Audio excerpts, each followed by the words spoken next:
I keep having the same dream. In it, there's a girl named Clara Vance. She's as thin as a leaf, like she could blow away at any moment, but her eyes are terrifyingly bright. She's always gripping my wrist, saying, "Leo, you can't leave." This went on for 7 years. Then, the night before my wedding, she looked at me in the dream, her eyes bloodshot, and asked, "Then what about me?" I shot up in bed, my forehead slick with cold sweat. The sky outside was just beginning to gray. A thin sliver of light filtering through the curtains cast the room in a hazy, indistinct twilight. My heart was still hammering against my ribs. In the dream, Clara's red-rimmed eyes were like a branding iron, searing an image onto the back of my eyelids. Anna rolled over, her voice thick with sleep. "What's wrong?" I turned to look at her. She was deep in sleep, her long eyelashes casting soft shadows beneath her eyes. The wedding invitation sat on the nightstand. The elegant script of our names seemed to glare at me in the dim light. 3 more days until our wedding. "It's nothing, just a bad dream," I said, my voice tight. I gave her back a gentle pat. She murmured in agreement and drifted back to sleep. But I was wide awake, staring at the ceiling fan, my mind filled with nothing but Clara's face. The name Clara Vance has been like a rusted needle lodged in my heart for 7 years. For 7 years, I've deliberately avoided thinking about her.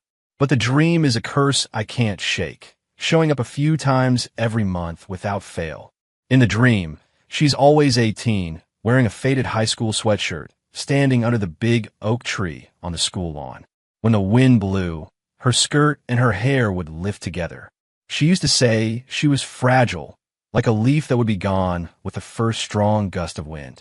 I'd always tell her she was being ridiculous, that I would protect her until she was an old woman. Thinking back now, she wasn't being ridiculous at all. The summer she turned 18, they wheeled her into an operating room, and she never came out. My phone buzzed on the nightstand. I picked it up. It was a text from my cousin, Mark. "You free tomorrow? Need a favor. Got a case that needs you to make an ID." Mark's a detective with the city. He's always slammed, so he rarely reaches out unless it's important. I texted back, "Sure." As I put the phone down, my fingers brushed against the invitation. The thick cardstock felt rough under my fingertips, like the worn leather bracelet Clara used to wear. I'd bought her that bracelet with the money from my first part-time job, found it at a flea market for $10. The guy who sold it to me said the little river stone tied to it was for protection. She wore it for a whole year. It was still clutched in her hand the day she went into surgery. Later, when we were clearing out her things, the bracelet was gone. I searched through all her drawers in her backpack, but I never found it. At the time, I figured a nurse had taken it off. Now, I wonder if maybe she hid it somewhere herself. The sky slowly brightened. I got up to wash my face. The man in the mirror had faint, dark circles under his eyes and the beginnings of a 5 o'clock shadow. Leo Miller, age 27. A decent job, about to marry a kind, wonderful woman. On the surface, everything was heading in the right direction. But only I knew there was a hollow place inside me, a place that echoed every time the wind blew. When Anna woke up, I was making scrambled eggs. She wrapped her arms around me from behind, resting her chin on my shoulder. "Leo, you seem a little down today." I turned off the stove and turned to hold her. "No, I just didn't sleep well." She reached up and touched my cheek. "Are you nervous about the wedding?" "I kind of am, too." I managed a small smile, but didn't say anything. I wasn't nervous about the wedding. I was nervous about the person who kept showing up in my dreams. After breakfast, I headed to the office. I'd barely sat down when the receptionist called to say there was a package for me. I was confused. I hadn't ordered anything recently. When I went down to get it, I found a small, palm-sized box. There was no return address, but my name and office number were written in clear, precise handwriting. Back at my desk, I opened it. Inside, something was wrapped in a small square of red cloth. It felt hard like a stone. I unfolded the cloth, and my heart seized. It was the leather bracelet. The cord was worn smooth and shiny, the edges slightly frayed, exactly as I remembered it. Tied to the cord was the smooth, gray river stone. A tiny silver bell had been added to the end of the knot. My fingers trembled as I picked it up. How did this just suddenly appear? I turned it over and over, but there were no markings, no other clues. Who sent it? The only people who knew about this bracelet, besides me, were Clara's parents. But they had moved down south 3 years ago, and we'd lost touch. I was on edge all day. I put the bracelet in my desk drawer, but I could feel it there like it was watching me with Clara's eyes. That afternoon, Mark texted again, asking if I could come by the precinct that evening. Said the case was urgent. I needed to get out and clear my head anyway, so I agreed. The precinct was in the old industrial district, a grim, concrete building with a few police cruisers parked out front. When I walked in, Mark was in his office on the phone. He saw me and waved me in. After hanging up, he handed me a bottle of water. Been waiting long. Just got here. I took the water. What's the case? Why do you need me for an ID? He sighed. It's a strange one. We picked up a woman yesterday for assault and stalking. She's not talking, but she insists she knows you. Says you're the only one who can verify who she is. I froze. She knows me. Who is she? She won't give a name. Just said you'd know when you saw her. Mark said, frowning. She's in an interrogation room. Not very stable. You mind taking a look? A knot of dread tightened in my stomach, but I nodded. I followed Mark down a long hallway. The fluorescent lights flickered, casting distorted, dancing shadows on the floor. The interrogation room door was painted a sickly green and had a small, wire-meshed window. Mark pointed. She's in there. I took a deep breath and pushed the door open. The room was small, with a metal table in the center and a chair on either side. A woman was sitting in the corner, deep in the shadows. Her back was to me. She was wearing a gray hoodie, and her long, tangled hair fell over her shoulders. She was rail-thin, her shoulders so narrow they looked like they could snap. She hasn't said a word. Give it a shot, Mark said from behind me. I walked toward the table, about to speak, when she suddenly turned around. The moment our eyes met, I felt the blood freeze in my veins. It was Clara. Her face was far paler than I remembered. Her cheeks, so sunk in her cheekbones, jutted out sharply. But those eyes, I would never mistake those eyes. Terrifyingly bright, like stars dipped in ice, staring right through me. Leo, she said. Her voice was raw, like sandpaper on wood. My mouth opened, but no sound came out. How was this possible? She had been dead for 7 years. I had buried her ashes myself. I planted an oak tree by her grave. You don't recognize me anymore? She tilted her head, a strange smile twisting her lips. I guess it has been 7 years. I've changed a lot. I stumbled backward, bumping into the chair behind me. Its legs scraped loudly against the concrete floor. What? What are you? Are you real? My voice was shaking uncontrollably. She laughed, a hollow sound like a broken accordion. What do you think? If I were a ghost, you'd be the first person I'd haunt. She stood up slowly, her movements stiff like a marionette. She stopped right in front of me and raised a hand. Her hand was stark white, all sharp knuckles and long fingernails with dirt caked underneath. She reached out and grabbed my wrist. Her fingertips were like ice burning my skin. You can't leave. She stared at me, her eyes slowly filling with red veins. You promised me 7 years ago. You promised you wouldn't leave. The dream slammed back into me. In the dream, she had gripped my wrist just like this, whispering, Leo, you can't leave. Let go of me. I tried to yank my arm away, but her grip was shockingly strong, her fingers like iron clamps. You're getting married, aren't you? She asked suddenly, her voice dropping to a whisper. I stared at her, stunned. How did she know? I saw you, picking out a wedding dress with her. She smiled, but the red in her eyes deepened. She doesn't look good in white. Not as good as I would. You're insane. I yelled. Clara, you're dead. It's been 7 years. I thought you'd moved on. I didn't die. Her voice rose sharply. On the operating table, I heard the doctor say I was gone, but I didn't die. Her nails dug into my flesh. I sucked in a sharp breath against the pain. They sent me to the morgue. I woke up in there. She stared at me, her gaze filled with something dark and unsettling. It was so cold in there, Leo. Colder than the river in winter. I climbed out, through a window in the morgue. She laughed. It was raining outside, just like today. I was afraid to go home. I was afraid to find you. Her voice became quiet again. I was afraid they'd find out I wasn't dead and send me back to that cold, cold place. I hid under bridges in abandoned factories, like a rat. She squeezed my wrist harder and harder. Every single day, I thought about you. I wondered if you were waiting for me. I saw you change your phone number. I saw you move. I saw you get a girlfriend. Her eyes were so red, they looked like they were about to bleed. But I wasn't worried. I knew you would wait for me. You said you would. My mind was a chaotic buzz, like 1,000 bees trapped in a jar. Was she telling the truth? Was she really alive? Had she been here all this time, a ghost hiding in the shadows, watching me? 7. You've been stalking me? I asked, my voice trembling. Not stalking. She shook her head, her expression deadly serious. Protecting. Protecting? The idea was so absurd it was terrifying. Then why did you hurt someone? That woman doesn't deserve to be with you. Her eyes suddenly turned feral, like a cornered animal. She's trying to steal you from me. I couldn't let that happen. Mark knocked on the door from outside. Leo, how's it going in there? At the sound of his voice, Clara flinched and pressed herself against me, like a startled rabbit. Don't let them take me away. She clung to my arm, her voice breaking into a sob. Leo, please. You're all I have. Her tears fell onto the back of my hand, cold as ice. I looked at her pale face, her hollowed-out eyes, and felt a sudden, sharp pang of pity. Whether she was a ghost or a person, whatever she had done, she was still the girl I had loved with everything I had for so many years. Mark, just give me a few more minutes with her, I called out to the door. There was a moment of silence from the hallway before Mark said, All right, don't take too long. I gently pushed Clara away, taking a step back. Let go of me first. We need to talk properly. She hesitated for a moment before slowly releasing her grip.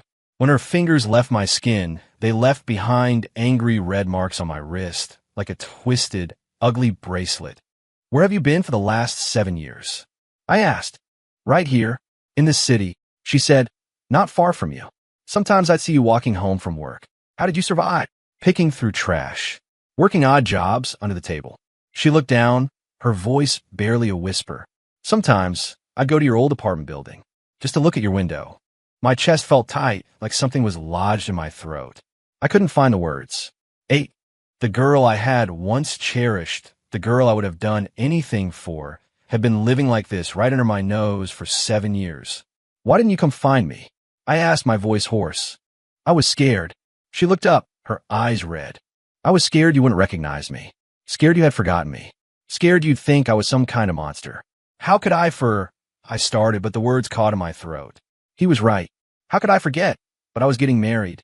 I was about to spend the rest of my life with another woman. Are you going to marry her? She asked suddenly, her eyes locked on mine. I was silent. My silence was the answer.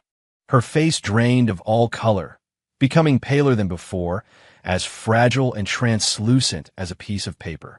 Then what about me? She asked, her voice shaking violently. 9. The dream from last night hit me with the force of a physical blow. In the dream, she had stood there, her eyes red, and asked me the exact same thing. Then what about me? Clara, I'm sorry. I turned my head away, unable to meet her gaze. It's been so long. Things have changed. What's changed? Her voice rose. You've changed. You don't love me anymore. That's not it. I shot back. I just want to live a normal life. How can you live a normal life without me? She laughed, a broken sound that brought tears to her eyes. Leo, have you forgotten? You told me you couldn't live without me. I had said that. Before she went into surgery, I held her hand and said, Clara, you have to wake up. I don't want to live without you. And at that moment, I had meant it with every fiber of my being. But 7 years is a long time. People have to move forward. That was a long time ago, I said. You can't live in the past forever. But I'm still living in the past. She suddenly grabbed my arm, her nails digging into my skin. For 7 years, every single day, I have been waiting for you to keep your promise. I thought you would wait for me. Wait until I was brave enough to come find you. Her tears fell on my arm, hot and searing. But you didn't wait. You're going to marry someone else. The interrogation room door opened and Mark walked in. Leo, time's up.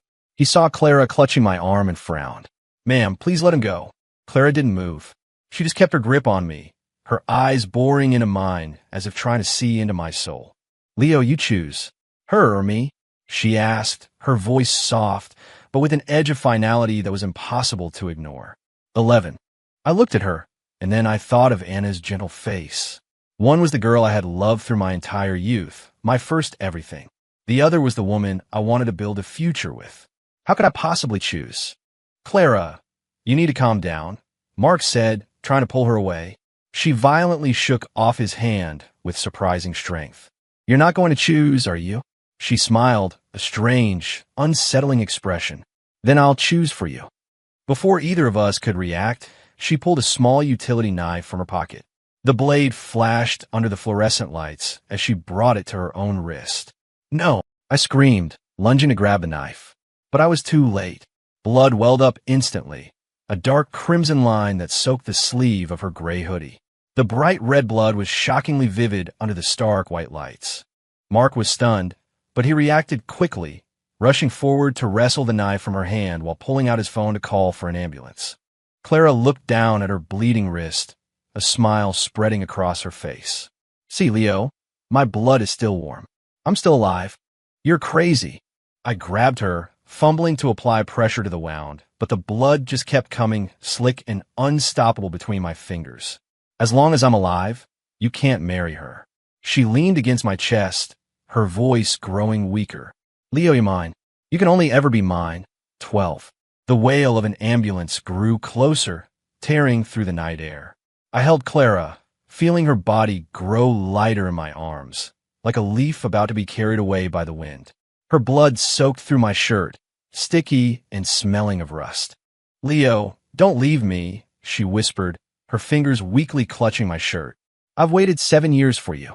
I can't wait anymore. I watched as her eyes slowly fluttered shut, and the tears I'd been holding back finally fell. I won't leave. I'm right here. I choked out. Clara, just hold on. Please, just hold on. I think she smiled, just slightly before all the strength left her body and her hand fell limp at her side. Paramedics rushed in, lifting her onto a stretcher. I followed them out, watching the ambulance speed away, its red taillights shrinking in the darkness like a falling star. Mark came up and put a hand on my shoulder. Don't worry too much. They'll do everything they can. I didn't say anything. My mind was a complete blank. The blood on my shirt had started to dry, growing stiff and hard, like a scab. It was after midnight when I finally got home. 13.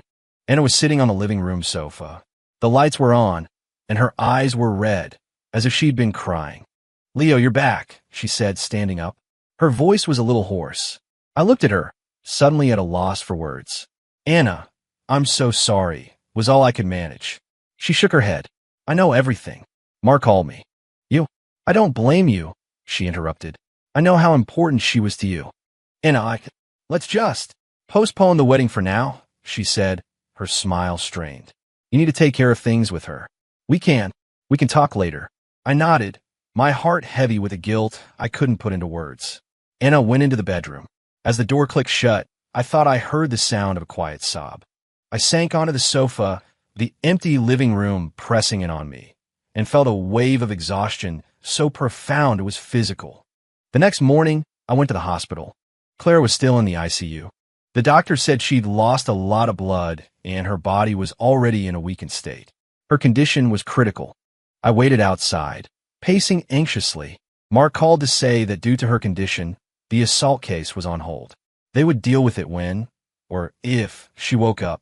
Around noon, Anna arrived with some food for me. How is she? She asked. Still in there. I'm going to go see her, she said. I looked at her, surprised. You are? I think I should, she said with a small smile. We walked down the ICU hallway together. Through a large glass window, we could see Clara lying in the bed, hooked up to a web of tubes and wires, her chest rising and falling in shallow, weak breaths. The heart monitor beeped a slow, steady rhythm, like a countdown timer on what little life she had left. Anna stood beside me, her gaze fixed on Clara's paper-white face. Her eyes are so bright, she said softly, just like in the picture from when she was 17. I whipped my head around to look at her. On the third shelf of the bookcase in our living room, there was an old photo album. Tucked inside is a photo of Clara from our senior year of high school. She was sitting by a window, a slant of sunlight cutting across her face, dusting her eyelashes with gold. It was the only thing of hers I had kept, the one thing I had hidden away. Anna had seen it. I saw it last week when I was organizing the bookshelf, she said, her fingertip lightly touching the cool glass.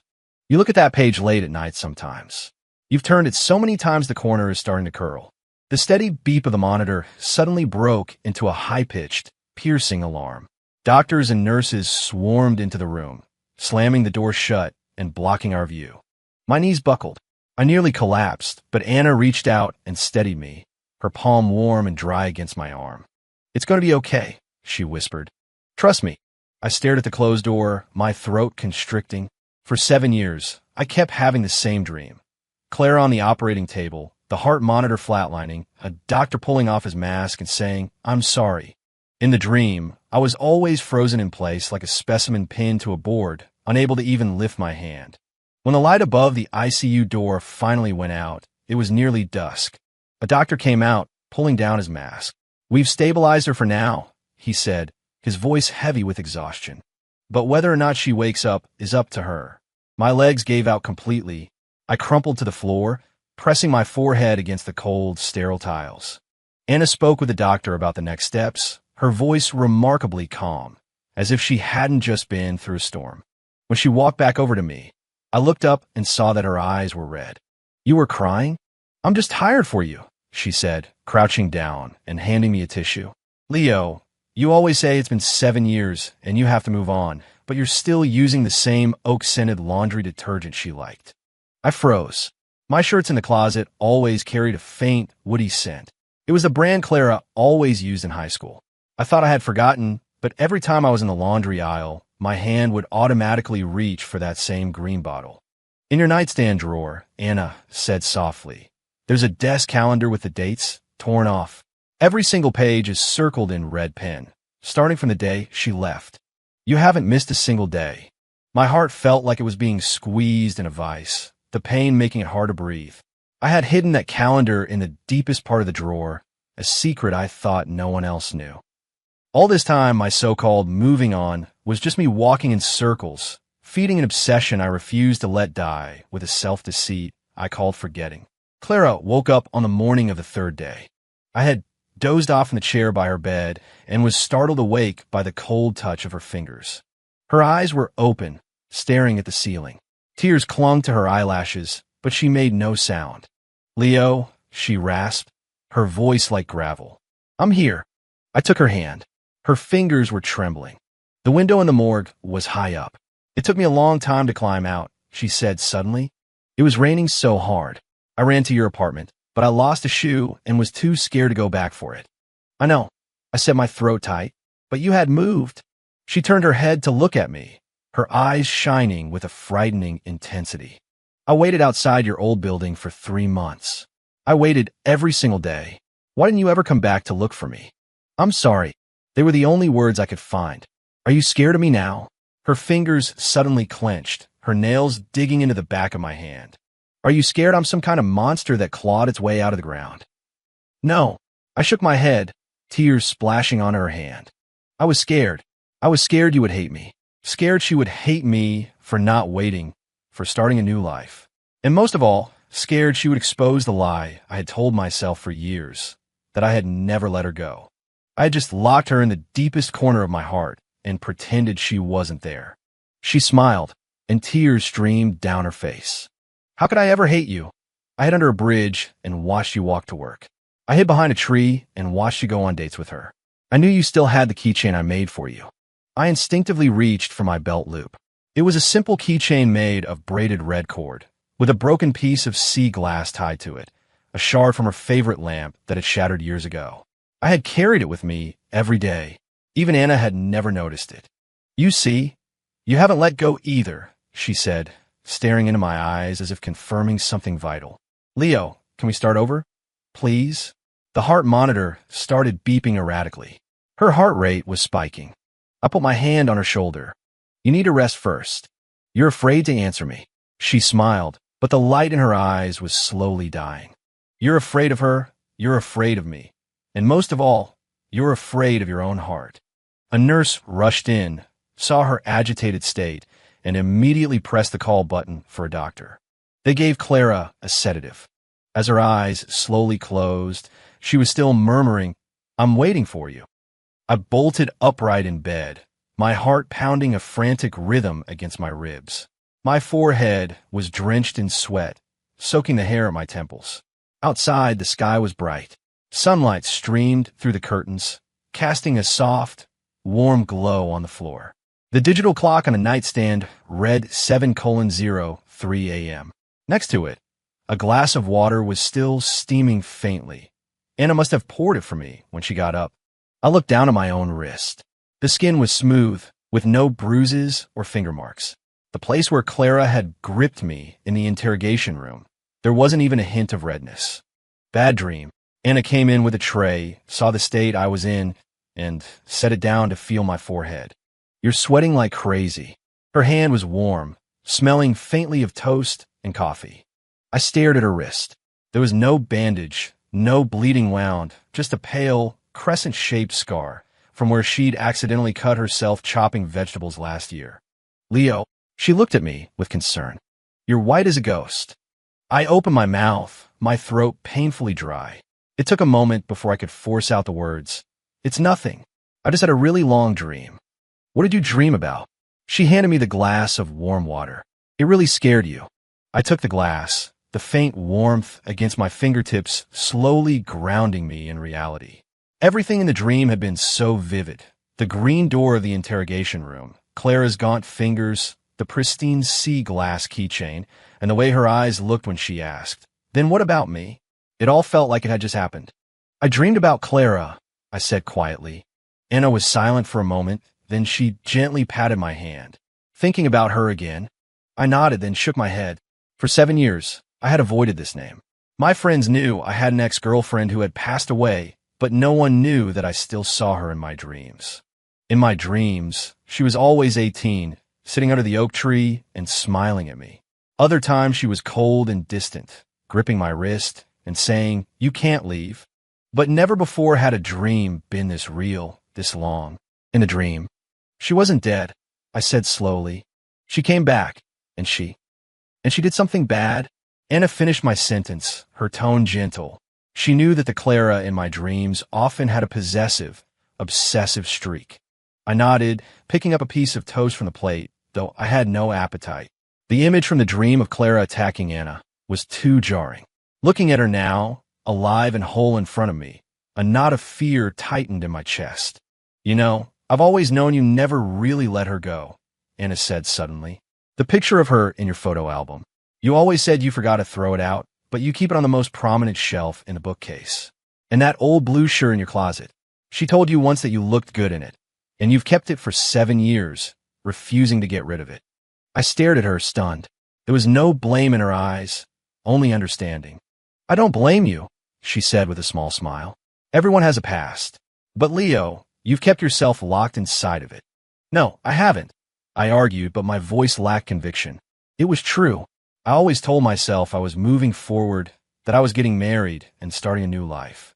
But only I knew that a part of me was permanently stuck in that summer 7 years ago, the day they wheeled Clara into the operating room.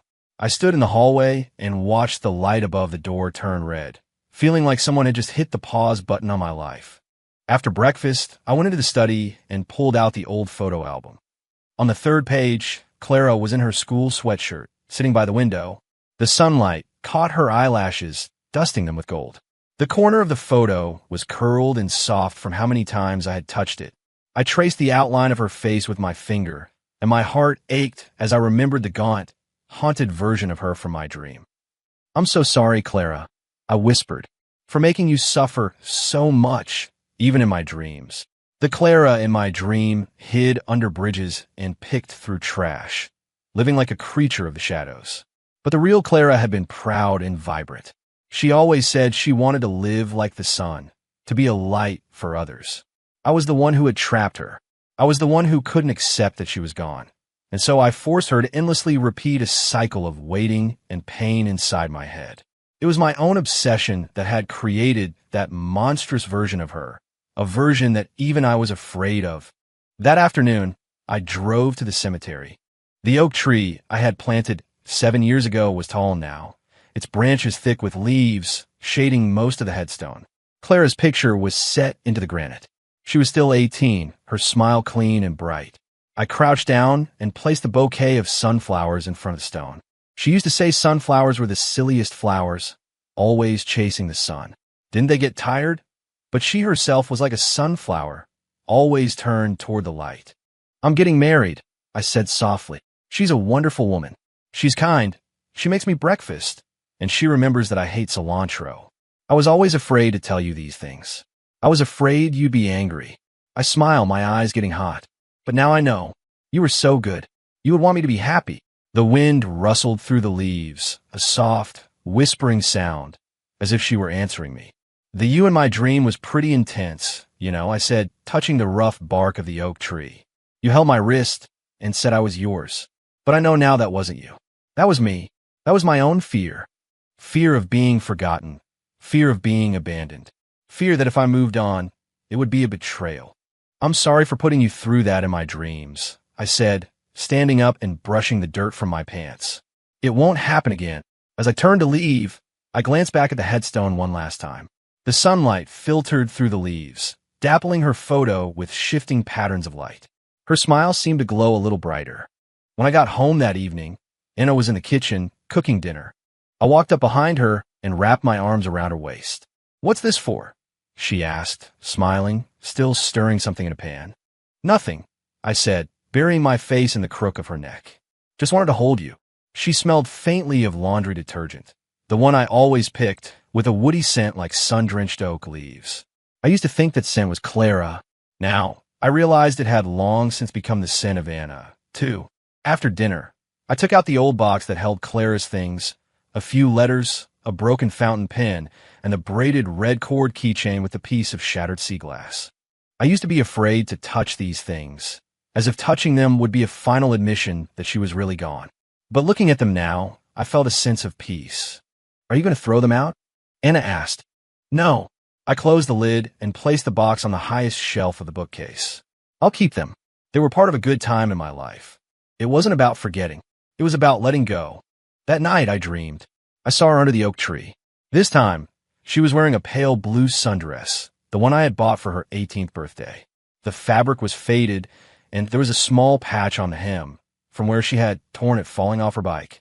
I had clumsily tried to mend it, stitching a lopsided flower with matching thread. She had treasured it so much she never wore it again. Leo, she said, smiling at me. Clara. I walked toward her. This time, there was no fear, no hesitation. You're finally ready to really see me, she said. I'm sorry it took me so long. It's not your fault, she said, shaking her head. I was the one who wouldn't leave. The you in my other dreams was terrifying. I joked. That wasn't me, she said with a wink. That was the little monster in your heart. We sat under the tree, talking like we used to. We talked about the movie she never got to finish, about the funny things that had happened to me over the years, about how good Anna's breakfasts were. She's a good person, Clara said. She's kinder than me. She knows how to take care of someone better than I did. You were good too, I said, looking at her. You were my son. She turned around, the hem of her dress lifting in a breeze like the wings of a butterfly. I stood still as she walked closer. The dream version of her was no longer gaunt and pale. Her cheeks had some color, and the frantic, obsessive look in her eyes was gone, replaced by a clarity like a sky washed clean by rain. The sunflowers you brought yesterday were beautiful, she said with a smile, her fingers lightly touching an oak leaf. Much healthier than the one I used to have on my windowsill.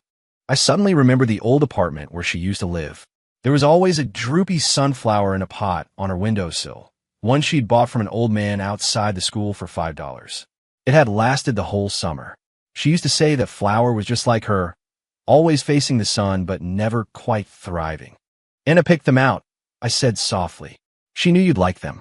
Clara paused for a moment, then broke into a wide smile. I knew she was a good one. The wind rustled through the leaves, scattering patterns of light on the ground around us. We sat side by side, just like we had on countless afternoons after school.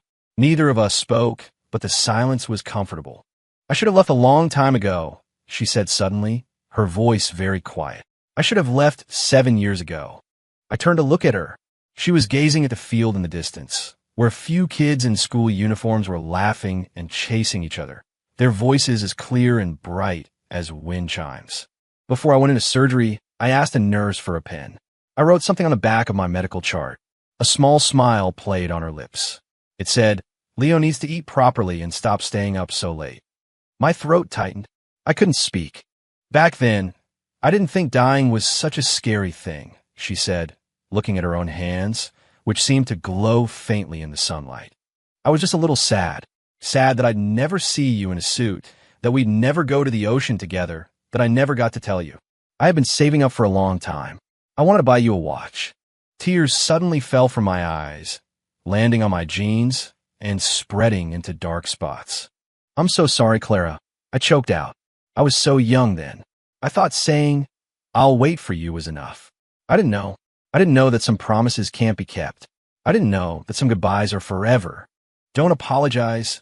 She reached out and gently touched my cheek. Her fingertips were warm, not icy like they had been in the other dreams. You look awful when you cry. I laughed, but the tears kept coming. I stayed in your dreams for 7 years. I watched you change jobs, watched you move, watched you meet her, she said softly. At first, I was angry. How could you forget me? But then, I watched you with her. I saw you laugh and argue and peel shrimp for her like a total idiot, and I slowly started to understand. She paused, her eyes shimmering with unshed tears, but she was still smiling. I understood that you hadn't forgotten me. You had just made a safe place for me in your heart, so you could make room for new happiness. I used to be so scared you would forget me, she said, looking at me, her eyes as bright as stars. But now I know. Being remembered is a good thing, but always being remembered can become a burden. You were never a burden, I said quickly. I was, she said, shaking her head. You would look at my picture late at night. You would stop whenever you passed by that noodle shop we used to love. You would get lost in thought whenever you heard that old song. Leo, how could you ever be happy when you kept yourself locked in memories? 26. The wind picked up again, making the oak leaves whisper.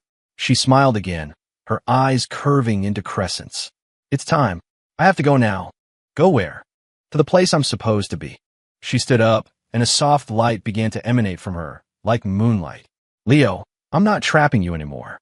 So please, don't trap yourself. Her body was slowly becoming transparent, like melting ice. Clara, I reached out to grab her, but my hand closed on empty air. Don't try to hold on, she said with a smile, her form growing fainter until only a shimmering outline remained. I'm leaving. Don't go. I scrambled to my feet. Wait, I still have so much to tell you. Everything you need to say, you already know in your heart, don't you? Her voice was growing fainter, as if coming from a great distance. You have to be good to her. You have to remember to eat on time and stop staying up so late, and you have to... She paused, and a single tear finally escaped and rolled down her cheek, but her smile was brighter than the sun. You have to be happy, Leo. You have to be so happy. Clara, forget me now. She gave me one last look, an expression free of resentment or regret, filled only with a profound and unconditional blessing. I'll be okay too. Over there, I'll be like a sunflower, chasing the sun. I stood alone under the empty tree, my vision blurred by tears. The wind seemed to carry the last echo of her voice, soft and warm. Forget me, and live. She dissolved completely, melting into the sunlight.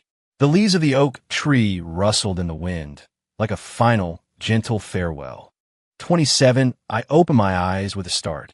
Outside, the sky was just beginning to lighten. Anna was fast asleep beside me, her eyelashes casting soft shadows on her cheeks. I reached out and gently touched her face. The hollow space in my heart that had been empty for 7 years felt full. It was warm and solid.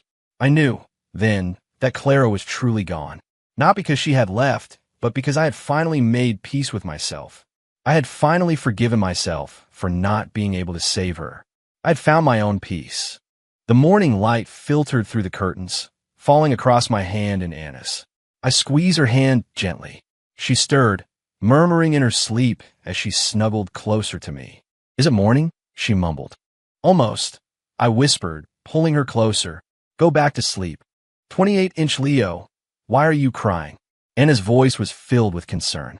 She was sitting up, holding a tissue out to me. The sunlight was pouring in, casting a warm glow on the floor. The glass of water on a nightstand was still warm. I had a dream, I said, taking the tissue and wiping my face, the skin still damp with tears. Was it her again? Anna asked, taking my hand. Her palm was warm. I nodded and shook my head, and then I smiled. This time was different, I said. She told me to forget her. She told me to live a good life. Anna stared at me for a long moment, and then she smiled too, her own eyes shimmering with tears. She must have been a wonderful person, she said. Yeah, I said, squeezing her hand. She really was. I got out of bed and walked to the window, pulling back the curtains. The sunlight flooded in, warming my face. It felt like the last time Clara had touched my cheek. The dream that had held me captive for 7 years was finally over. Some memories you just carry in your heart. Some goodbyes are for the sake of a better beginning. 29-inch, what are you thinking about? Anna came up and wrapped her arms around me from behind. I was just thinking that it's a beautiful day, I said, turning to hold her. Let's go to the ocean. What do you say? She looked surprised for a second, and then her face broke into a radiant smile. Okay. I looked at her smile. It was as warm as the sun. Yes, we have to be happy. We're going to be so happy.